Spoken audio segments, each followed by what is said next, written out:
Alright, welcome back. Yeah, so done with Milwaukee, and it was quite the time. Planning on doing a team recap video later this week, but for now, we're climbing the rank ladder. Goal is to see if we can get all the way to rank number 1 in the Masterball Tier. And yeah, that's a fairly heady goal. I am under no illusions about that, but you know, I think it might be possible, or at the very least, we're going to put a lot of effort into going as far as I possibly can. Now, that is a very interesting team that our opponent has over there, for a variety of reasons. I think there's a very, very good chance that, I mean, they might lead with something meant to counter the Miraidon. We'll have to see. I actually think that we're going to be best off going for a Trick Room in this case. So, for now, working adaptations of the Milwaukee team, just to see what I could do, just looking to modify it, and see if there are ways that I can easily improve on it to just improve overall gameplay. I think that it was a very solid team. Variations on it placed very, very well in the tournament as a whole. So yeah, I think there's a lot of potential here. But anyway, it's good to be back. This is the road to rank 1. I think that's probably what I'll call it, something like that. Yes, road to rank 1, May 2025 edition. Ooh, look at that spicy start. I like it. Thank you so much, my opponent. Yeah, okay.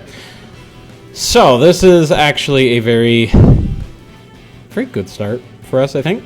Grimmsnarl can just do Grimmsnarl things, put up a Reflect, and yep, and then we're just going to actually Terra Water and chuck a Glacial. Throw a Glacial Lance downrange.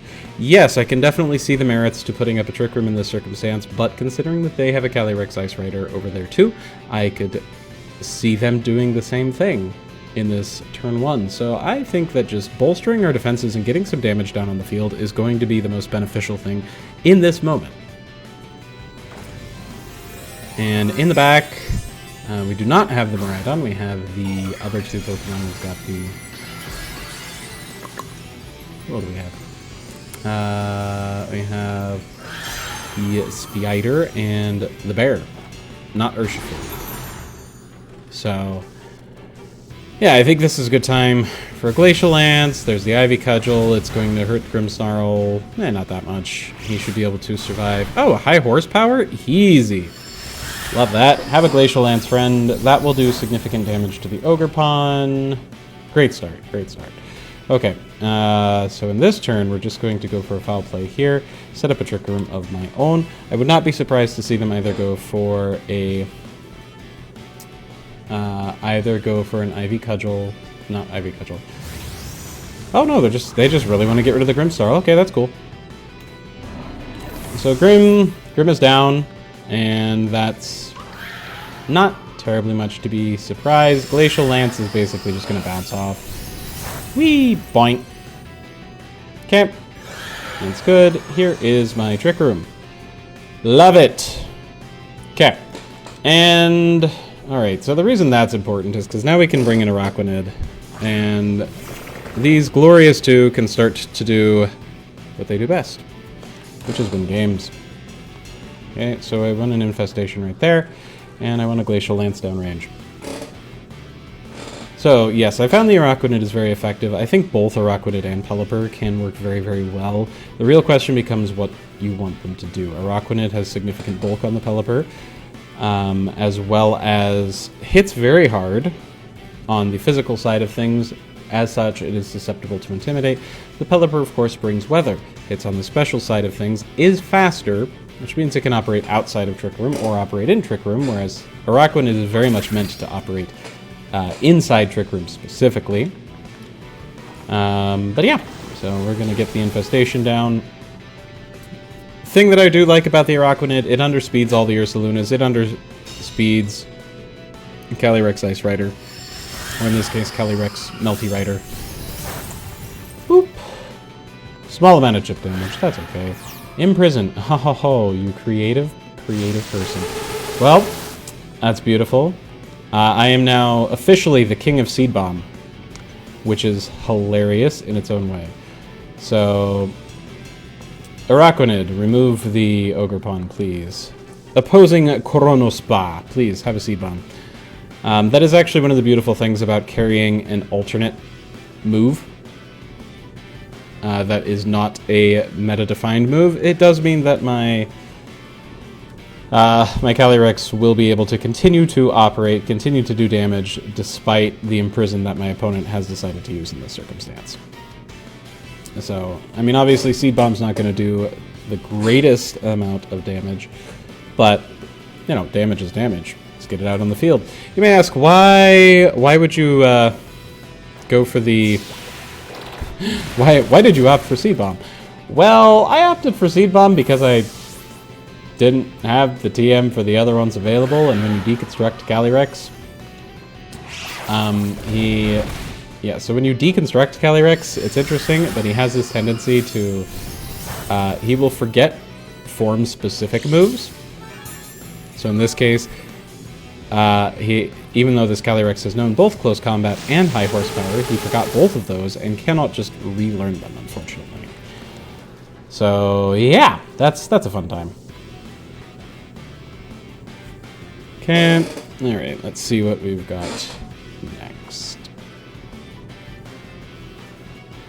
Okay, and I think the real question is what they decide to send in as their next Pokemon. They do decide to go for the Miraidon. Not terribly surprised. Let me just take a look and see how many turns we are looking at. Of the Trick Room, we have 2 turns left of Trick Room. So I think this is actually a pretty good time to get rid of... Yeah, let's see, do I want to get rid of that one though? Well, what could they possibly be running in the back? I wonder. They could have Whimsicott, they could have Iron Hands, they could have Farigiraf. It's probably Whimsicott, if I was going to guess. So, I think this is actually a pretty good time to... Can I protect? Ah! Okay, no protecting. So their Calyrex has Protect on it. I think this is actually a good time to drop that and another Seed Bomb. Probably going to lose Calyrex here. That is okay. And the reason why that's ultimately okay is because the bear is quite unbearable. Boop. There we go. Picked up the opposing Koronospa. Because they didn't go for a Protect, which is kind of odd. Not really sure why they didn't. We now have Protect back online, which is good. There's a Volt Switch. Okay, that does knock out. That's okay. That does inform us that that is a very offensive-looking whatever that thing is over there. Coming back in, I expect to see them probably go Terra Fairy, if I was to guess, and go for Dazzling Gleam. Most likely a... Ah, perfect. It is for Farigiraf. Okay. So yeah, I'm expecting the Terra Fairy in this coming turn, because we will show them our good friend Bear. Ursaluna. I remembered Bear's name. Yay! Oh, man. Day after travel, what do you do? Okay. So, with that in mind, I think it's a great time for a Wide Guard. I mean, they've probably got Draco Meteor, right? Are they really going to drop a Draco? I don't... No. I do not actually think they're going to lock into Draco Meteor. And if they do lock into Draco Meteor, I mean, neat. That's great. No, so Wide Guard und Hypervoce. No, I'm like 99% positive they're going to go Terra Fairy here and lock in the Dazzling Gleam. Which is why Wide Guard is important. And it's also a good thing that we did not show it to them earlier in the game. Or they probably would lock into the Draco Meteor. And because Bear has made an appearance, they cannot lock into an electric type move. Hence you can see the thinking happening. Because if you lock into an electric type move in front of a ground Pokemon, as soon as I down the Farigiraf, I win. If the Bear is still standing. So that leaves them with the options of Draco Meteor or Dazzling Gleam. Now, I do see that they decided not to go for the Terra, but they might have. They might have gone for the other thing. Ursaluna loses a little HP. Psychic Noise. Okay, that's to cut off my leftovers. Yep, that makes sense. And... okay, what do you got, opponent? Drifting! Okay, cool. So, next turn. Now, granted, it could be an Assault Vest Miraidon. But we kind of need to play like it is not an Assault Vest Miraidon. If it is an Assault Vest Miraidon, well, then I was wrong, and I will admit that. But we're going to blow this Farigiraf away. That is the plan for this next turn. If it is not Assault Vest Miraidon, then... assuming the Blood Moon takes down the Farigiraf, and I don't see why it wouldn't, we should be in good shape. We'll find out in approximately 30 seconds when they decide on their move choice.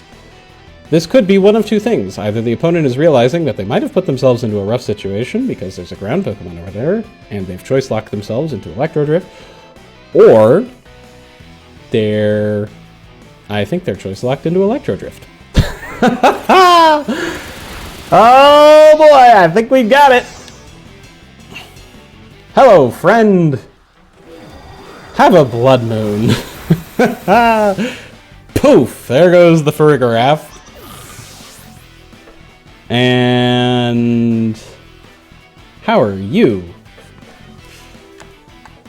Okay, we're gonna lock in an Earth Power.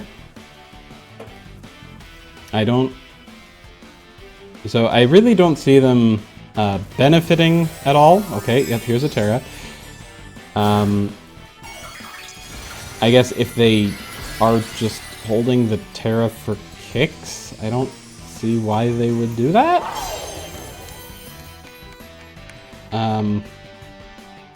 Okay, cool. Yep. Alright. I think that pretty much confirms it. I have an Earth Power. They basically have no HP, or they're almost done. Ursaluna could heal, and he has no healing to make use of. Lock in a Blood Moon. That should be game. And there we go. All right. So, obviously, step number 1 of getting to rank number 1 is get back into Masterball Tier, which that is one step further towards that. So thank you for the game, my opponent. Thank you for watching today's video, and hope to see you in the next one.